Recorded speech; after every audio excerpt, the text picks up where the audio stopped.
POCO is a brand that came out of nowhere when they first released the POCO phone F1. They shook the world with its value, and now they also shook the world with its recently released POCO F2 Pro. And now they're trying to shake the world again with the POCO X3 NFC, but instead of aiming at the high-end flagship market, they're aiming towards a mid-range market now. So I spent nearly a week with the POCO X3 NFC, and this is what we have to share about this magnificent little phone. Like usual, we're going to split this review up into 6 different parts, so if you want to skip to whatever parts that you want to watch particularly, check out the timestamps at the bottom of this video. And now, firstly, we're going to start off with performance. So the POCO X3 NFC is the world's first smartphone to be using the brand new Snapdragon 732G chipset. And if you want to know the full list of specs, here they are. And in terms of performance, I would say it is an improvement over the 720G from the last generation, but not by much. In benchmarks, you can see that there is an improvement, but in terms of real-world gaming experience and whatnot, it's barely noticeable. And speaking of gaming, we also have another video where we tested out the gaming capabilities of the POCO X3 NFC, which you can check it out at the top right corner there. It's performing really well, and this phone actually comes with 120Hz refresh rate. So we tested a few games, and yes, it can run at 120 FPS, but it's kind of weird because there are certain games that are still, I'm not too sure if it's Qualcomm's problem or the app developer's problem, but this phone in particular is still not whitelisted to run those games at 120Hz, even though it does support it. Before I forget, this phone also comes with 240Hz sampling rate. So that means whenever you touch the screen, it will respond much faster to your actions. And then moving on to the screen, the POCO X3 NFC comes with a 6.67-inch IPS LCD screen with the resolution of 2400 by 1080. And there's also a punch hole display at the center top of the display here. One thing I realized is that the lamination for this IPS screen is actually pretty good. There's no black glow around that. But one thing I did realize is that there is a little bit of the black glow, like we mentioned earlier, at the bottom side here. Not really something to take note of because it's very minor and it only shows up if you know where to look for it.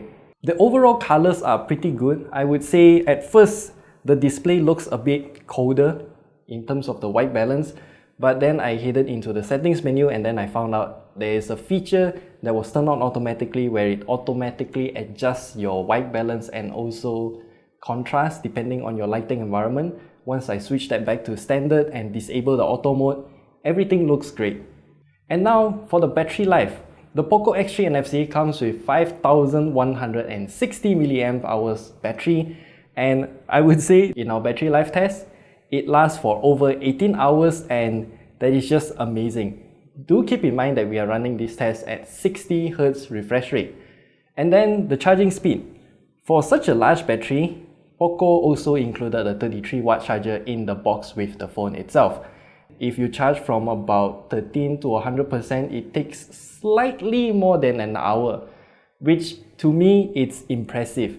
As for the cameras of the POCO X3 NFC, it comes with a total of 4 different cameras, but only 3 of them are usable.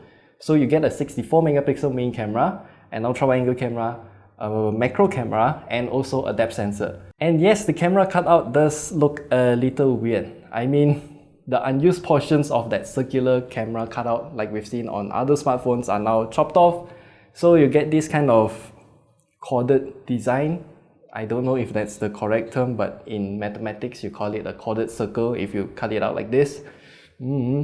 Anyway, for the camera quality, the main camera can take some very clear pictures with great details with its main camera. The colors look a little bit flat, but that truly depends on what you want to do with all the pictures that you've taken. If you want to edit it in Snapseed or Lightroom, then yes, the flat colors are amazing because you can actually fine-tune to however you want it to look. But then if you want to just snap a picture, upload into social media, Facebook, Twitter, Instagram, and have it look amazing, maybe not. But then again, I'm only waiting for the Gcam mod to arrive for the POCO X3 NFC because that's bound to happen like any other Snapdragon powered mid-range smartphones out there. And as for the ultra-wide angle camera, I would say it's pretty good. The clarity is okay. and it is also using a fixed focus lens. One thing I did realize right away is that the colors are punchier with the ultra wide angle camera when compared to its main camera. So yeah, do keep that in mind. As for the macro camera, it's using a very commonly found 2 megapixel macro camera with a fixed focus lens. It can take some okay macro pictures, but that 2 megapixels is really limiting its capabilities, as seen in this spider picture here. As for its video capabilities, you can actually take 4K 30fps videos at most with the POCO X3 NFC. And there's also a steady mode. I don't know how to explain this, but it uses your ultra wide angle camera, which means you don't have the ability to focus, but you get to kick the EIS into extreme overdrive to the point where it's surrealistically stable. And as for the software, the POCO X3 NFC does come with Android 10 with MIUI 12, and in this channel, we have talked about MIUI 12 for quite a lot of times actually. You can check it out at the top right corner there, where we reviewed the POCO F2 Pro and talk more about MIUI 12. So one of the main features about MIUI 12 here is the ability to customize the camera layout modes, so you can rearrange them to however you like it. For me personally, I'll just have the Pro mode into the rightmost mode so I can quickly swipe to it and leave everything out. And finally, we should not forget about the design of the X3 NFC. So the POCO X3 NFC comes in 2 different colors. The one that we have here is in cobalt blue, whereas the other one is in shadow grey. Both of them will come with this kind of shaded area design here. I don't know how to describe it.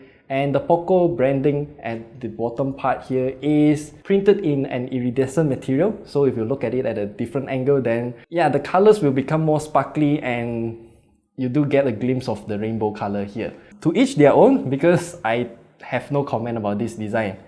POCO also included a transparent TPU case that you can slap on the phone, but that doesn't cover up the POCO branding if you don't like it. And one thing that I don't know why is the huge camera bump on the POCO X3 NFC. The transparent TPU case is perfectly circular in terms of its cutout, but on the phone itself, it's again the corded circle design. And there are 2 more things that I want to highlight about the POCO X3 NFC. At the top of the phone here, you have the IR blaster like we've seen on many other POCO phones out there. And another thing that surprised me the most is stereo speakers. Yes, the POCO X3 NFC has an earpiece that also functions as a speaker, and the bottom one, which is obviously going to be a speaker.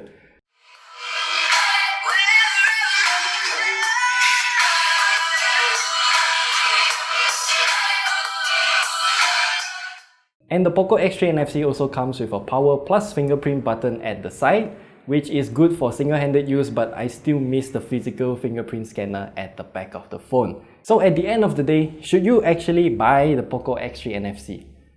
Yes, absolutely. POCO once again showed us and shattered the image of what a mid-range smartphone can be. It has great specs, magnificent battery life, and also good quality of life improvements for a mid-range smartphones. For example, the stereo speaker that I just talked not too long ago, that's good. And this phone also comes with 120Hz refresh rate. Despite it being IPS LCD, there is some motion blur, but it's still great to have. For the price you're paying and what you're getting here, this is of a magnificent value that you can't find anywhere else other than the POCO X3 NFC. So that's all we have to say about this phone. Do leave a comment down below. If you have any questions, you can ask us there as well. And we'll see you in the next video.